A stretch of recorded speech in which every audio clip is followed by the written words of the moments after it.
Bienvenue Stop Invest, la chaîne des top investissements. Ici, on parle essentiellement d'entreprises de qualité. Alors, aujourd'hui, on va parler de Novo Nordisk. Je sais. Voilà, c'est quoi? On appelle ça comment? Le fameux couteau qui tombe, etc. Mais regardez le graphique que vous avez devant vous.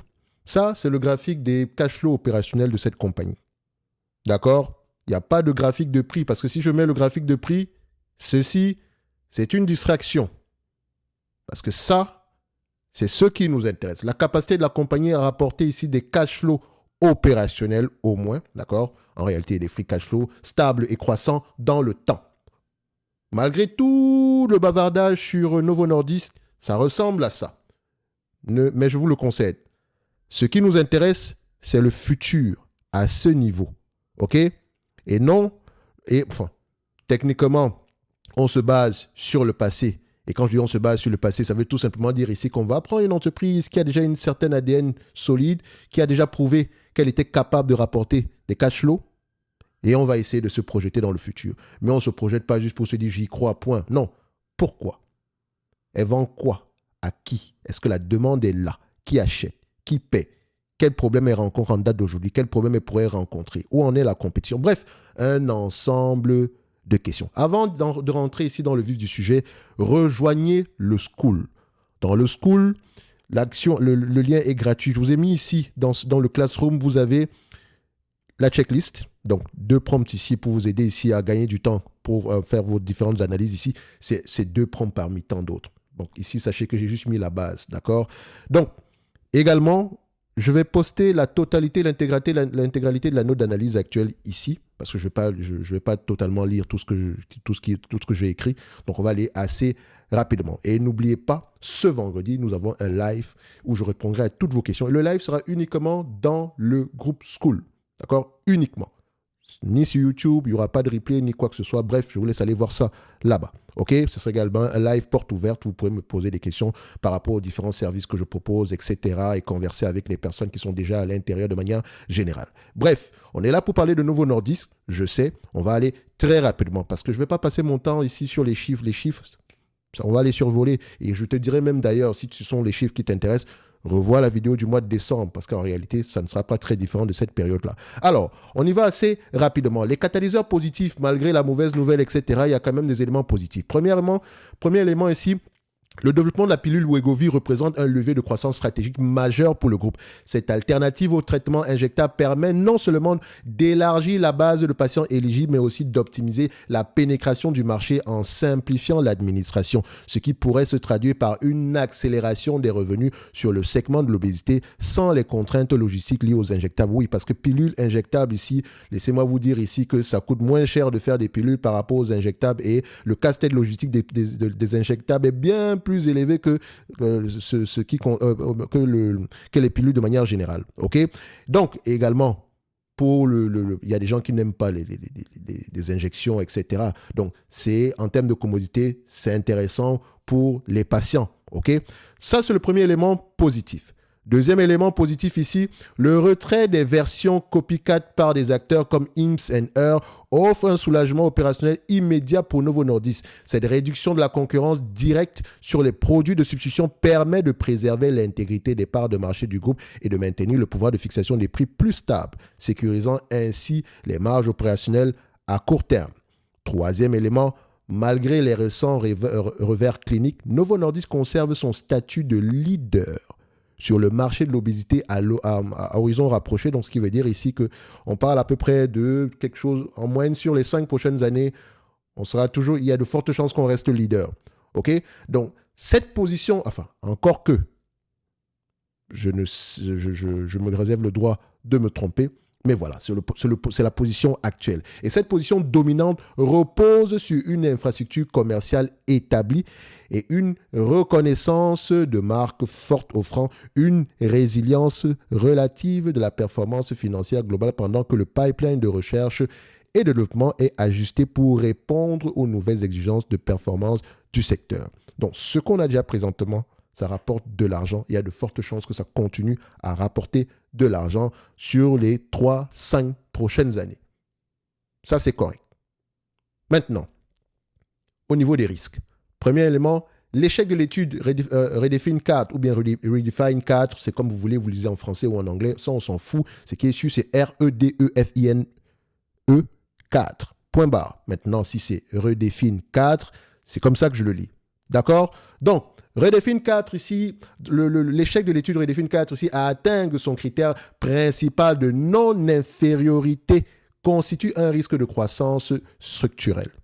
Risque de croissance. Avec une perte de poids de 23% contre 25,5% pour le tirzépatide, CagriSema ne parvient pas à égaler la référence de la concurrence, on parle ici de Eli Lilly, ce qui pourrait limiter son adoption future par les prescripteurs et peser sur les prévisions de revenus à long terme pour cet actif clé. En langage simple, ça veut dire ceci. On ne pourra pas utiliser l'argument marketing selon lequel on est meilleur que ce que propose Eli Lilly. Non. Et ça sera peut-être un problème pour les commerciaux.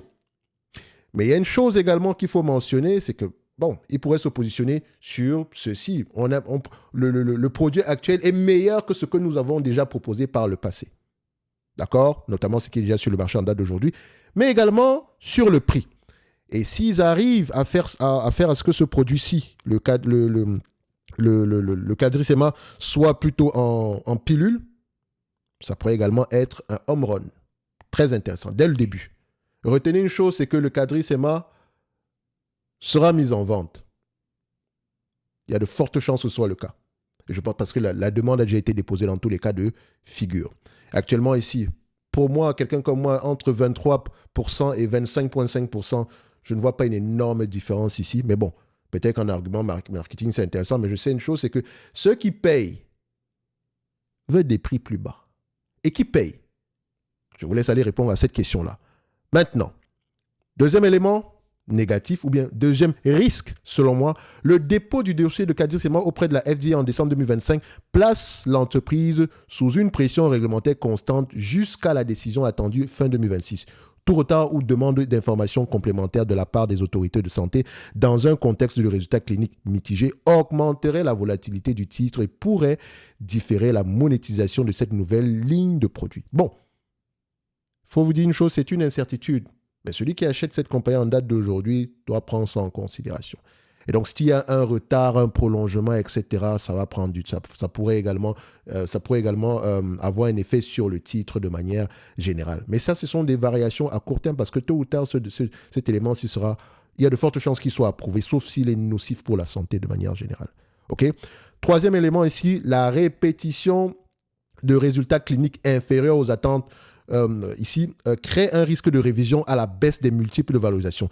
Donc, ce déficit d'exécution nécessite désormais une livraison constante de résultats positifs pour restaurer la crédibilité de la stratégie de croissance du groupe, faute de quoi la prime de risque associée au dossier pourrait durablement augmenter. Donc, si la compagnie continue à décevoir, que ce soit en termes des attentes selon le consensus, que ce soit en termes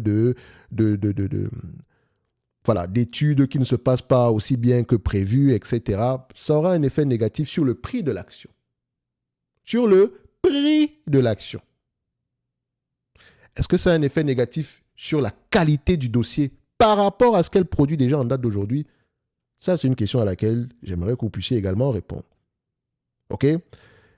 Alors, pour les prochains trimestres, pour les prochains mois, qu'est-ce qu'on va surveiller? Parce que oui, c'est bien de dire qu'on est investisseur long terme, mais il y a des éléments qu'on devrait toujours avoir en main. Vous allez dire, OK, prochain conference call, je sais que je vais regarder ça, ça et ça. Premier élément, selon moi, parce que je me réserve royalement le droit de me tromper, le verdict réglementaire concernant CagriSema sera un indicateur pivot pour valider la viabilité commerciale de l'actif. Ce signal est essentiel car il déterminera la capacité de Novo Nordisk à renouveler son portefeuille de produits et à maintenir sa compétitivité technologique face aux standards de plus en plus élevés fixés par les concurrents directs.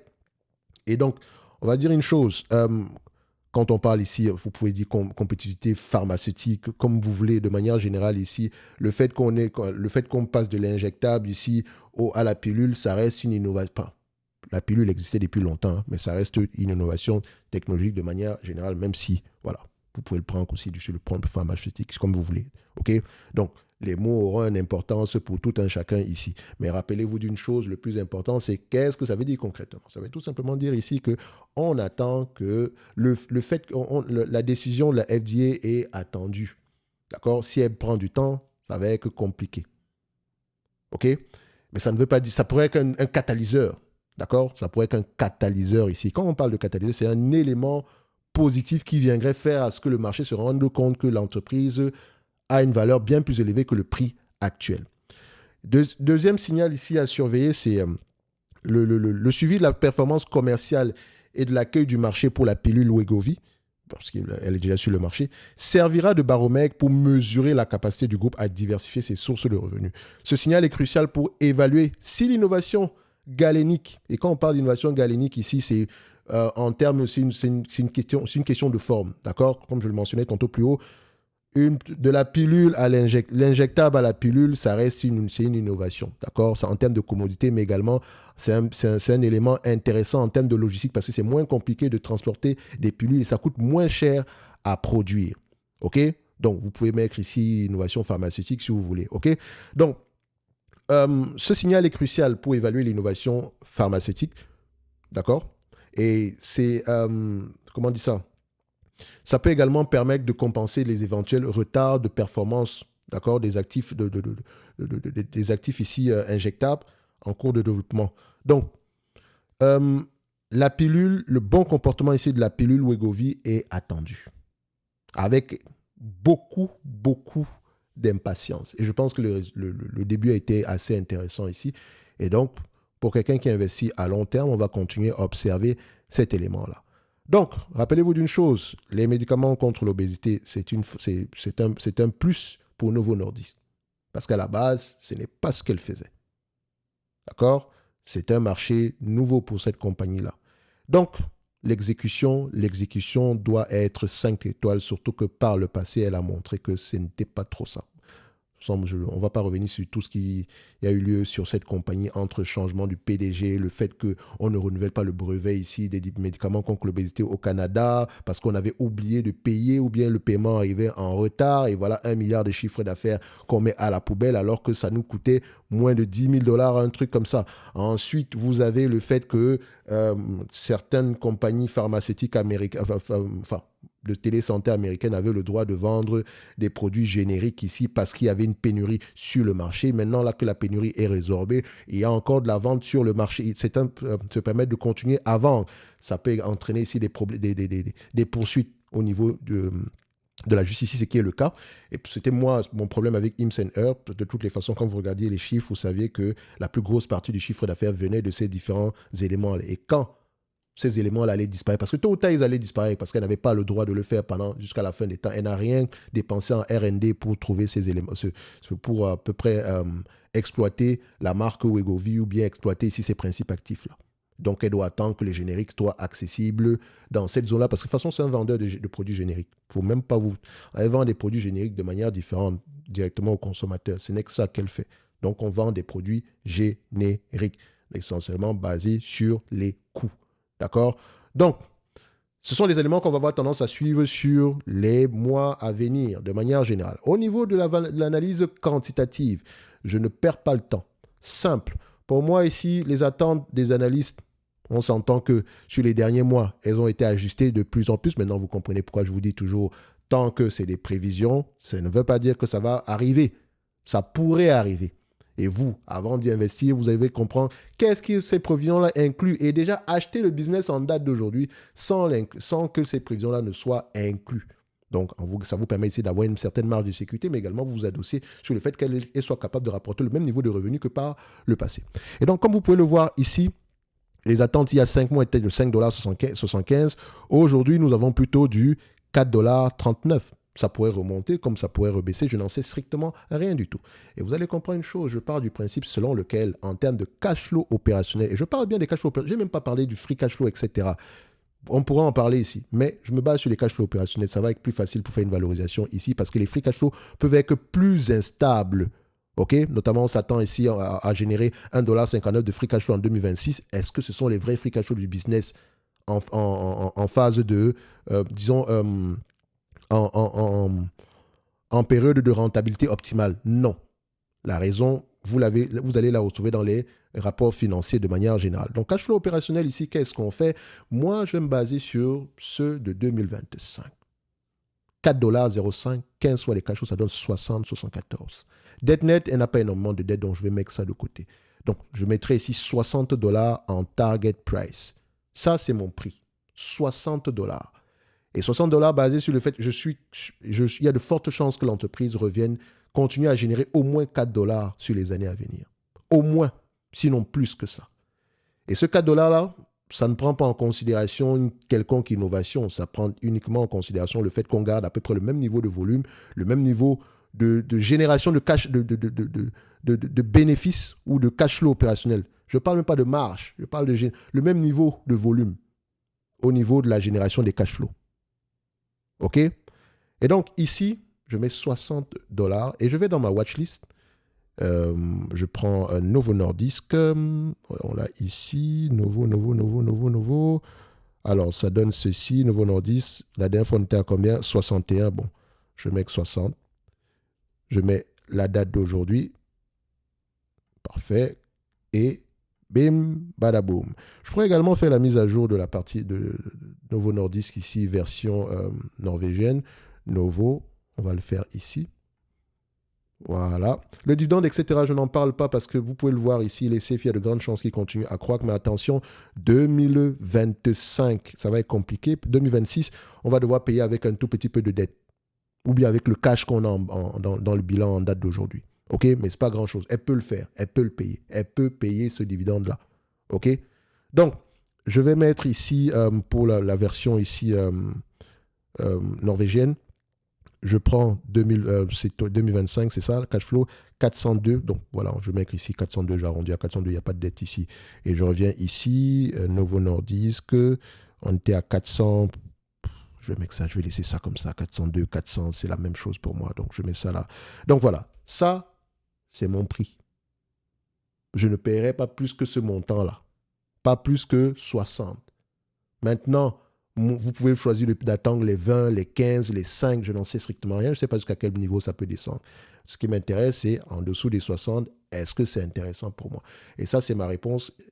Pour le moment, c'est oui. Et comme je l'ai dit tantôt, je me réserve royalement et fièrement le droit de me tromper. Pour ceux qui veulent continuer cette discussion-là, on se rejoint ici dans le groupe School. La seule condition pour entrer dans le groupe School, parce que c'est gratuit, je veux uniquement des investisseurs sérieux. D'accord? Si vous êtes un touriste, etc., vous ne savez pas si c'est ETF ou non. Continuez à réfléchir à côté. OK? Uniquement pour des gens qui veulent faire du stock picking sérieusement. Et quand on faire du stock picking sérieusement, c'est se poser les bonnes questions. D'accord? Nous, on se base sur les bilans, les rapports financiers, les conférences calls. On check la concurrence. On fait ce travail-là parce qu'on aime ça. Intellectuellement, c'est réjouissant. Et si on peut gagner de l'argent derrière, tant mieux. OK? Il y a également des moyens aujourd'hui de gagner du temps dans nos différentes analyses. Je pense que vous allez également le retrouver dans le school, notamment avec le prompt que je vous propose ici. Et c'est un prompt parmi tant d'autres ici.